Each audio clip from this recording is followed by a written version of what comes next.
Tu réfléchis beaucoup, trop parfois. Tu analyses chaque situation, chaque conversation, chaque décision. Tu vois les choses que les autres ne voient pas. Tu anticipes ce que les autres n'anticipent pas. Tu comprends ce que les autres ne comprennent pas. Et pourtant, tu n'es pas heureux. Pas vraiment, pas de cette façon simple et légère que tu observes chez certaines personnes autour de toi, ces personnes qui semblent se contenter de peu, qui ne se posent pas mille questions, qui vivent sans se torturer. Et parfois tu te demandes, est-ce que mon intelligence me rend la vie plus difficile? Est-ce que penser autant est une malédiction? La réponse est plus complexe que tu ne le crois. Et dans cette vidéo, je vais t'expliquer exactement pourquoi les gens les plus intelligents sont souvent aussi les plus malheureux. Reste jusqu'à la fin, parce que le dernier point va complètement changer ta façon de voir les choses.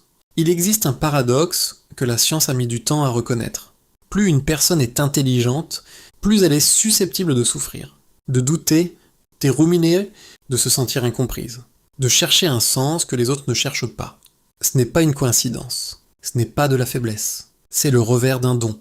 Les recherches en psychologie montrent que les personnes à haut potentiel intellectuel sont statistiquement plus susceptibles de souffrir d'anxiété, de dépression, de perfectionnisme paralysant et d'un sentiment chronique d'inadéquation. Pas parce qu'elles sont moins capables, mais précisément parce qu'elles le sont trop. Voilà les 7 raisons qui expliquent ce paradoxe. Et je te préviens, certaines vont te faire réaliser des choses sur toi-même, que tu n'avais peut-être jamais formulées. Raison 1, tu vois le monde tel qu'il est vraiment. La première raison est la plus fondamentale. Les gens intelligents voient le monde tel qu'il est, pas tel qu'ils voudraient qu'il soit. Ils voient les injustices, les contradictions, les hypocrisies, les mensonges collectifs que tout le monde accepte sans les questionner. Et cette lucidité a un coût, parce que voir clairement, c'est parfois voir des choses difficiles à accepter.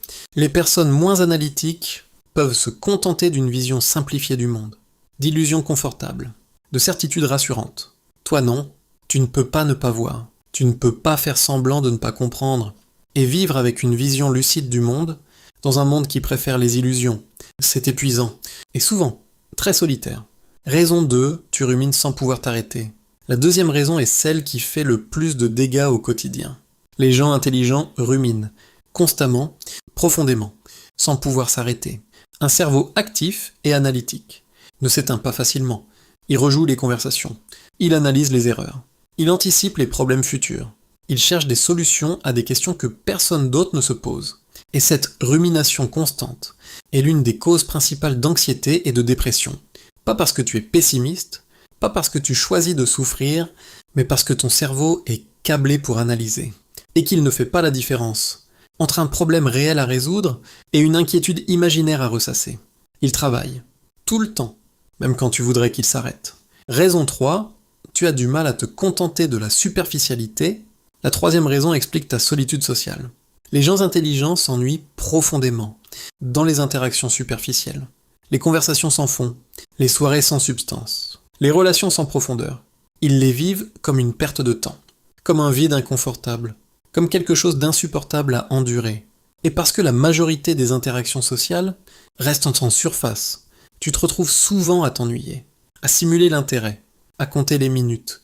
Et quand tu rentres chez toi, tu te sens plus seul qu'avant d'être sorti, pas parce que tu n'aimes pas les gens, mais parce que tu as besoin de plus, de conversations qui ont du sens, d'échanges qui t'enrichissent vraiment. Et ces connexions-là sont rares, beaucoup plus rares que tu ne le voudrais. Raison 4, tu es ton propre juge le plus sévère. La quatrième raison est celle qui te coûte le plus d'énergie. Les gens intelligents ont des standards très élevés, pour les autres, mais surtout pour eux-mêmes. Ils voient exactement l'écart entre ce qu'ils sont et ce qu'ils pourraient être, entre ce qu'ils font et ce qu'ils pourraient faire, entre leurs résultats actuels et leur potentiel réel.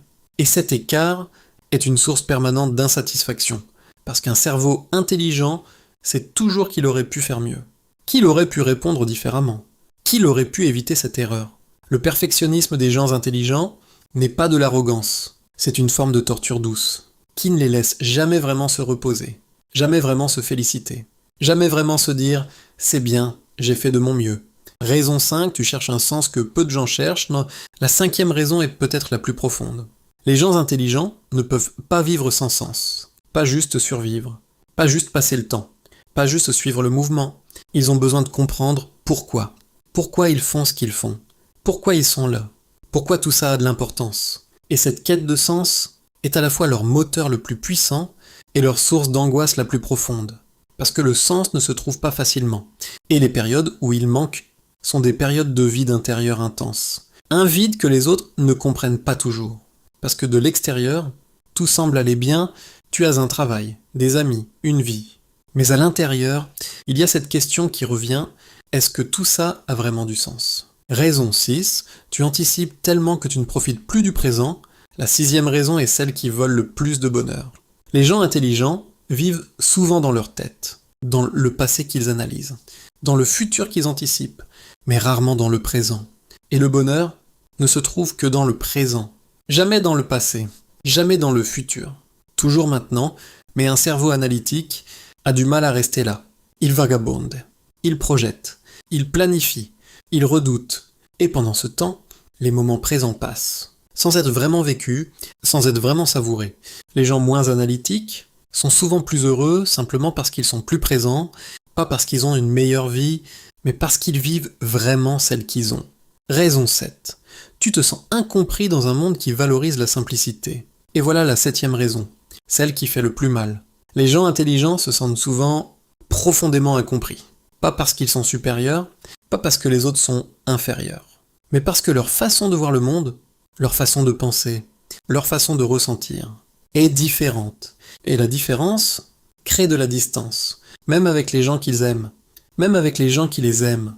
Il y a des pensées qu'ils n'expriment pas, parce qu'ils savent qu'elles ne seront pas comprises. Des émotions qu'ils gardent pour eux, parce qu'ils savent qu'elles sembleront excessives. Des questions qu'ils ne posent plus, parce qu'elles mettent les autres mal à l'aise.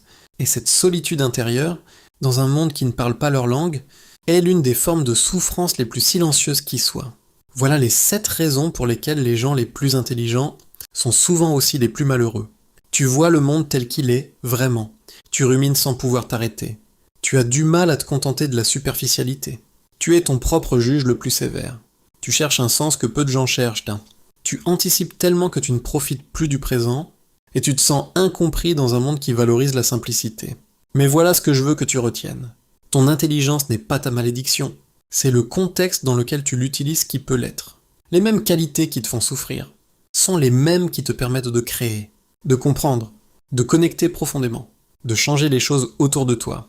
Le travail n'est pas de devenir moins intelligent. Le travail, c'est d'apprendre à porter cette intelligence, avec douceur, avec bienveillance envers toi-même, avec la capacité de te reposer dans le présent sans que ton cerveau ne t'en empêche. Tu n'es pas trop compliqué, tu es juste câblé différemment. Et ça, c'est une chance, même quand ça ne le semble pas.